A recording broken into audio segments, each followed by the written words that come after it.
Dieu entend le cri de son peuple. Le peuple d'Israël vivait depuis longtemps en Égypte. Ce qui avait commencé comme un temps de refuge à cause de la famine du temps de Joseph, était devenu un temps d'esclavage. Les Égyptiens les avaient asservis, leur imposant des travaux durs et les chargeant de construire des villes. Le peuple gémissait sous le poids de la souffrance. Jour et nuit, leurs cris montaient vers Dieu.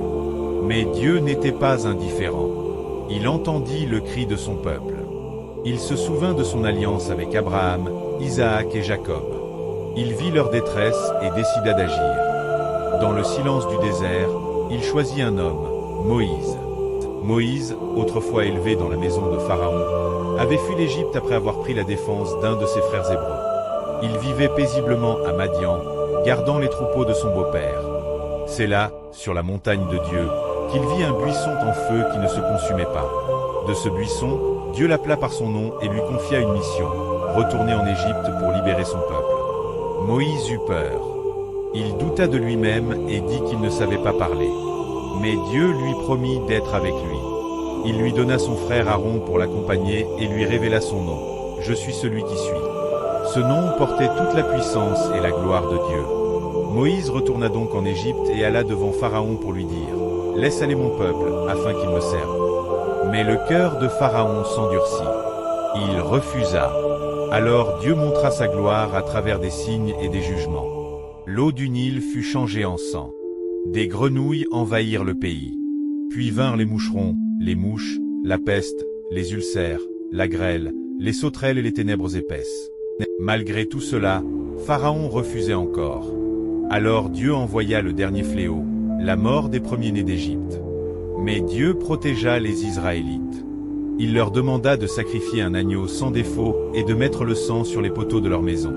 Cette nuit-là, l'ange destructeur passa dans tout le pays, mais là où il voyait le sang, il ne touchait pas. Ce fut la première Pâque, signe de la délivrance et de la puissance du sang. Après cette nuit, Pharaon appela Moïse et lui dit de partir avec tout le peuple. Israël se mit en route, chargé des richesses que les Égyptiens leur avaient données. Mais bientôt, Pharaon changea d'avis et lança son armée à leur poursuite. Les Israélites se retrouvèrent devant la mer Rouge, bloqués entre l'eau et les chars de l'ennemi. Alors le peuple cria de nouveau vers Dieu, mais Moïse leur dit « Ne craignez rien, tenez-vous tranquilles et regardez la délivrance que l'Éternel va vous accorder aujourd'hui. » Dieu parla à Moïse et lui dit d'étendre sa main sur la mer. Moïse leva son bâton. Et Dieu fit souffler un vent puissant qui sépara les eaux. La mer s'ouvrit, laissant un chemin sec au milieu. Le peuple d'Israël traversa la mer à pied sec, entouré d'eau à droite et à gauche. Quand les Égyptiens voulurent les suivre, Dieu fit revenir les eaux sur eux. L'armée de Pharaon fut engloutie, et pas un seul n'en réchappa. Ce jour-là, Israël vit la main puissante de Dieu.